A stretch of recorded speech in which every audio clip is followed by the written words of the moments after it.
Tinsri es el séptimo mes que se inició este viernes.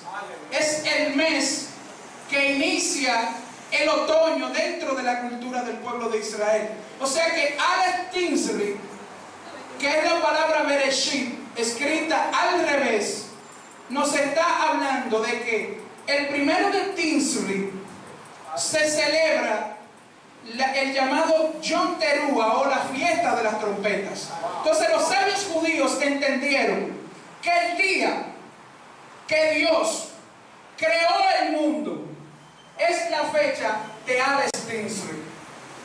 Es el día de las fiestas de las trompetas. Ese es el día en que el mundo fue creado. Ese fue el día en que Dios creó el cielo y la tierra. Aleph Tinsri o Bereshit. Eso se conoció en Israel en época del segundo templo. Entonces, hay una conexión entre el principio y el retorno de nuestro Señor. Por eso este mensaje se llama el día de la creación y la venida de nuestro Señor Jesucristo. Porque el día de la creación es Aleph Tinsri. Y esto tiene una conexión con Yom Teruah. Fíjense algo. Dios le ordenó a la nación de Israel que se celebrasen 7 fiestas, que son Pesach, que es conocido como la Pascua, que se celebra el 14 del mes de Abib, al inicio de la primavera. Al día 15 hasta el día 21 se celebra la fiesta de Hag HaMatzah, que se conoce como la fiesta de los panes sin levadura, que dura una semana. El día 17 de Abib se celebra la fiesta de los Bikurim, que se conoce como la fiesta de las primicias. Luego, tomando unos 50 días, iniciando en la ofrenda de los Bikurim, que era la ofrenda de los primeros frutos que el sumo sacerdote debía tomar de la cebada, un homer de cebada, y lo presentaba en el templo de Jerusalén. Y ahí se iniciaba un periodo de 49 días, o sea, 7 semanas. Y en ese periodo de 49 días, el sumo sacerdote tenía que presentar ante Dios un homer de cebada día por día. Y cuando llegaba el día número 50, entonces ahí se celebraba la llamada fiesta de Shavuot, que es la fiesta que ustedes conocen como la fiesta de Pentecostés de de Hechos capítulo 2. Cada fiesta tiene un valor profético. Por ejemplo, Jesús de Nazaret murió en el día de la Pascua, como el Cordero de Pascua. Por eso ustedes ven en la Biblia que cuando se habla del Señor Jesucristo, se habla como el Cordero de Pascua. Pesach significa pasar por alto. Y fue el día que el pueblo de Israel salió de Egipto. Luego, su muerte hace también celebrar la fiesta de Hag HaMatzah, o sea, panes sin levadura, porque su muerte limpió al pueblo de toda levadura. O sea, que cuando el Señor murió en la cruz, su muerte limpió los pecados desde Adán hasta nuestra época. Todas aquellas personas que habían vivido antes del Señor Jesucristo, que habían muerto obedeciendo la palabra del Eterno, sus pecados también fueron limpiados. Por eso la fiesta de los panes sin levadura, la levadura es símbolo del pecado en las Escrituras. Todas esas personas, desde Adán hasta nuestra época, la muerte del Mesías es válida para darle salvación y limpieza de sus pecados. Ese es el significado de la fiesta de los panes sin levadura. Y Él resucitó en la llamada fiesta de los Bikurim, en la fiesta de las primicias. O sea que cuando el Señor Jesucristo vino por primera vez, celebró de manera profética su muerte el día de la Pascua, su resurrección el día de las primicias, su muerte como la limpieza del pecado desde la creación hasta su retorno, que son 7.000 años, y luego en Hechos capítulo 2 fue donde el Espíritu Santo en la fiesta de Shavuot o Pentecostés, porque la palabra penta es una palabra griega que viene de 50, como era un periodo de 50 días, desde las primicias hasta Pentecostés, entonces el día de Pentecostés, el Espíritu Santo descendió sobre los discípulos de Jesús en el monte del templo. Entonces, en su primera venida, el valor profético de las primeras 4 fiestas fue eminentemente cumplido. O sea, Dios había ordenado esta fiesta, pero era para enseñarnos a nosotros cuál era el plan de redención que Dios tenía para la humanidad a través de Jesucristo. A través de Jesucristo, Él tenía su plan de redención. Pero cada día, cada fiesta establecida, el Señor Jesucristo cumplió algo muy importante para otorgarnos a nosotros la redención de nuestros pecados. Ahora bien, hay 3 fiestas que son en el otoño, que son para esta época. Tenemos Yom Teruah, el día del toque del shofar. 1. Segundo, 10 de Tisri, es el día de Yom Kippur, día de la expiación. Y el día 15 de Tisri hasta el día 21 se celebra la fiesta de los tabernáculos. O sea, que el valor profético de las primeras 4 fiestas con relación al plan de redención de Dios a través de Jesús de Nazaret fueron cumplidas. Ahora, las 3 restantes fiestas que son para esta época, que es el otoño, entonces se cumplirán cuando el Mesías retorne a la tierra. Por ejemplo, nosotros conocemos cuando el apóstol Pablo habla en 1 de Corintios capítulo 4, Primera de Tesalonicenses capítulo 4, verso 16, que dice: porque el Señor mismo, con voz de mando, con voz de arcángel y con trompeta de Dios, descenderá del cielo. Dice: y los muertos en el Mesías resucitarán primero. Luego, los que estemos, seremos resucitados conjuntamente con ellos y estaremos con el Señor para siempre. Ahí está hablando de la trompeta. Pero también, cuando nosotros vamos al Apocalipsis, fíjense que habla de la final trompeta. Habla de la 7ª trompeta. Habla también el hecho de que cuando se habla de la segunda venida del Señor, donde Él viene a levantar a su pueblo y a establecer su reino sobre este mundo, siempre está asociado, John Alvin, con el toque de la trompeta. ¿Por qué? Porque el día que el Señor retorne a la tierra tiene que ser un día de Yom Teruah, un día del toque de la trompeta. Por eso, en el principio se dice en el libro de Job que las estrellas del cielo, haciendo una alusión a los ángeles, se regocijaron el día en que Dios creaba el mundo. Los sabios judíos dicen que en el cielo hubo música, se tocó la trompeta cuando Dios creó el cielo y la tierra. Eso lo dice el libro de Job.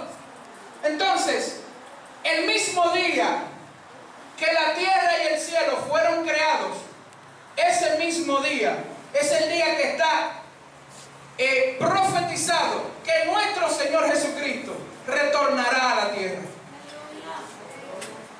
El mismo día que se cumpla el año 6000 de la creación, en ese mismo día el Mesías retornará a la tierra y gobernará a la tierra en el 7º milenio.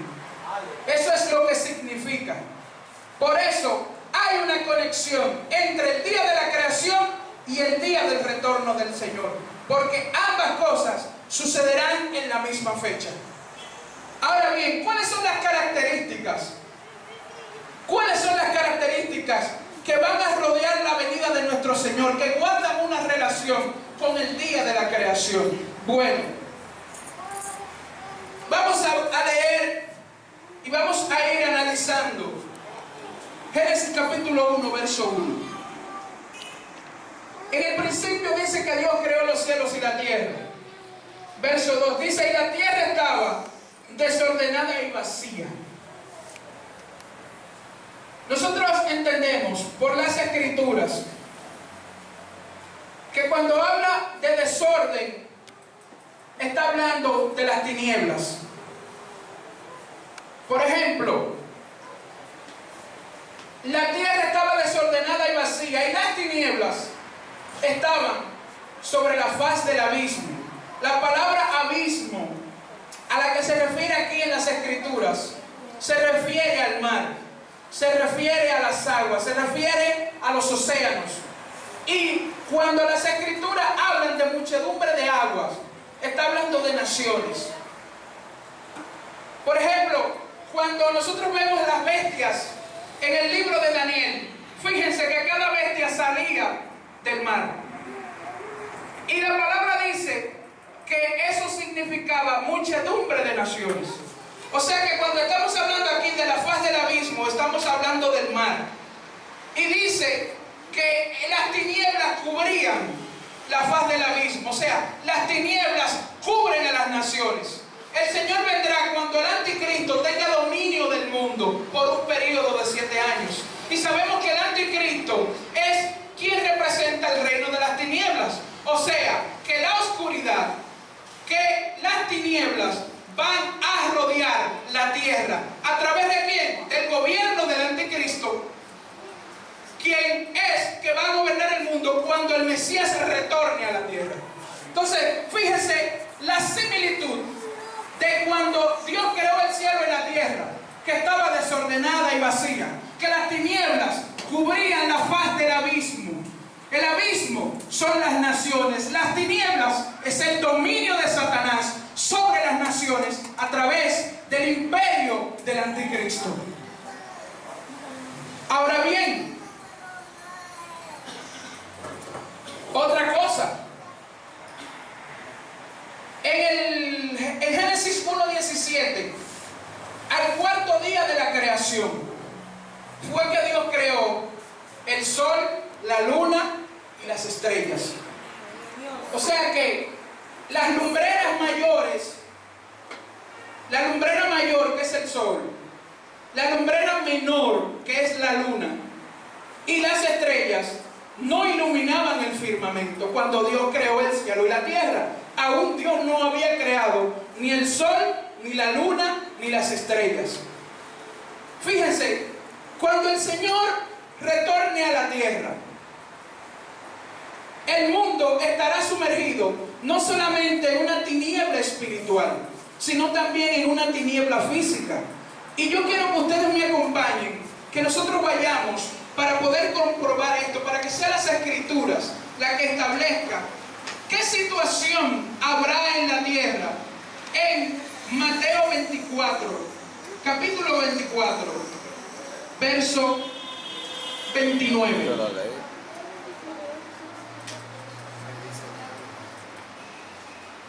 Para que ustedes vean qué similitud habrá. Porque Dios creó el sol, la luna y las estrellas al cuarto día. ¿Lo tienen? Amén. Dice, ¿cómo dice? Vamos a ver. Léanlo ustedes al unísono.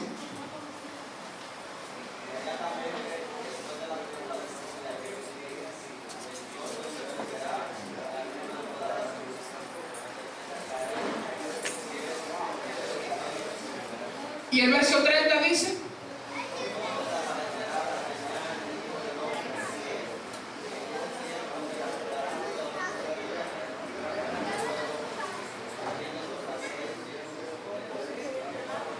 ok, al principio no estaba ni el sol, ni la luna, ni las estrellas. Por eso las tinieblas rodeaban toda la tierra. Cuando el Señor venga, la señal inminente de su venida será que el sol se oscurecerá. Ustedes ven ese sol tan candente y tan caliente como está hoy, ¿verdad? Imagínense ustedes si ese sol se apagara ahora mismo. ¿Cómo quedaría la tierra? ¿Cómo quedaría la otra parte del mundo donde ahora mismo está la luna afuera, la cual si no hay sol, ella no reflejará la luz del sol. Porque la luna que nosotros vemos es aquella luna que refleja la luz del sol. Si se apaga el sol, se apaga la luna.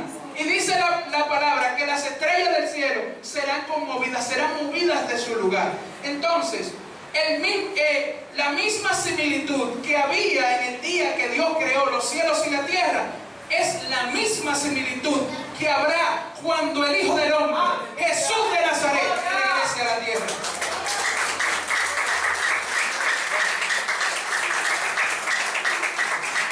Y será en el día de las trompetas. Será en el día de las trompetas. Es la misma similitud. Es la Biblia la que está hablando en esta noche, en esta mañana, en esta tarde mañana. Es Dios quien está hablando por su palabra. Entonces dice en el verso 3 de Génesis capítulo 1. Vamos allá ahora. Vamos a ver qué sucederá. Verso 3. Dice que el Espíritu de Dios se movía sobre la faz de las aguas. Señores, cuando aquí habla del Espíritu de Dios, muchas veces nosotros hemos creído que se trata del Espíritu Santo. No era el Espíritu Santo el que estaba moviéndose sobre la faz de las aguas. Era el Mesías mismo, el Hijo de Dios, el que se movía. Era el Hijo de Dios quien ordenaba. Era el Hijo de Dios quien empezó a establecer el orden. Ahora, el orden de la tierra. Porque la tierra estaba desordenada y vacía. ¿Quién empieza a establecer el orden? Las Escrituras nos dicen a nosotros que todas las cosas fueron hechas por Él y para Él. Y Él refiriéndose al Señor, a Jesús de Nazaret, no es una referencia al Espíritu Santo de Dios. Él lo hizo y lo hizo para Él. Entonces, hay una palabra muy poderosa en el verso 3. Y dijo Dios, sea la luz. Y fue la luz. Y vio Dios que la luz era buena. Y separó Dios la luz de las tinieblas. La palabra hebrea para luz es la palabra or, que significa ordenar. Jesús dijo, yo soy la luz del mundo. Y cuando Él dijo, yo soy la luz del mundo, o como dice Juan en su Evangelio, Juan capítulo 1, verso 4, vamos a ver lo que dice Juan. Vayamos a Juan, capítulo 1, el Evangelio de Juan, para que sea la Biblia la que siga hablando del carácter de nuestro Señor. Gloria a Dios. ¿Lo tienen?